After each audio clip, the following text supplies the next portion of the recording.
লাহুম মাগফিরাতুন, তাদের জন্য রয়েছে ক্ষমা, ওয়া আজরান আযীমা, এবং অতি উত্তম সুমহান পুরস্কার।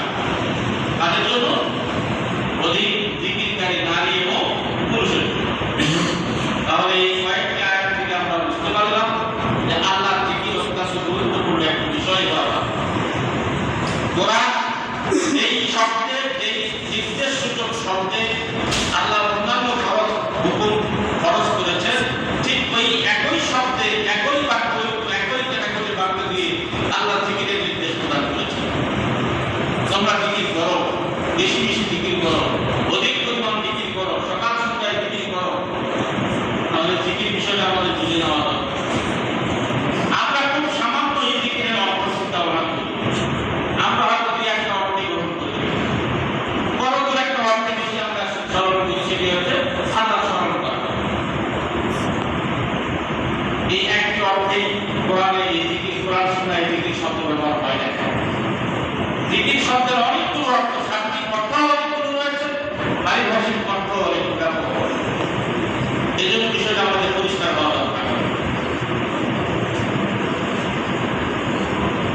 প্রথমত জিকির শব্দের অর্থ হচ্ছে স্মরণ করা, মনে রাখা, আলোচনা করা, মুখে উচ্চারণ করা, সুখ্যাতি পরিচিতি লাভ করা, মর্যাদা লাভ করা। এই সব অর্থে হচ্ছে জিকির শব্দ। এই সব অর্থে কোরআন থেকে ব্যবহার করা।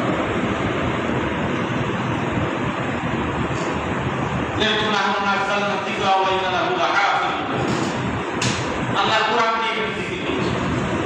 নিশ্চয় আমি কোরআন নাযিল করেছি, জিকির নাযিল করেছি, এবং এটা সংরক্ষণের দায়িত্ব আমার। কে বললেন? আল্লাহ। তাহলে এখানে জিকির মানে কি? কোরআন না আলোচনা, বিধিবিধান, যে আলোচনা আল্লাহ সুবহানাহু ওয়া তাআলা করেছেন কোরআনের মাধ্যমে, এটা সংরক্ষণের দায়িত্ব আল্লাহ নিজে নিয়েছেন। আবার জিকির মানে স্মরণ করিয়ে দেওয়া। আল্লাহ সুবহানাহু ওয়া তাআলা এখানে বলছেন যে তোমরা মুমিনদেরকে স্মরণ করিয়ে দাও।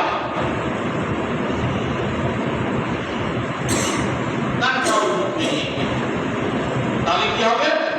মুমিনদের উপকার, জানা কথা, জানা বিষয়, মুখস্থ বিষয়, হয়তো একটু আপনি আনন্দ হয়ে গেছে, ভুলে গেছেন, এই কথাটা স্মরণ করিয়ে দাও, এটার নাম জিকির।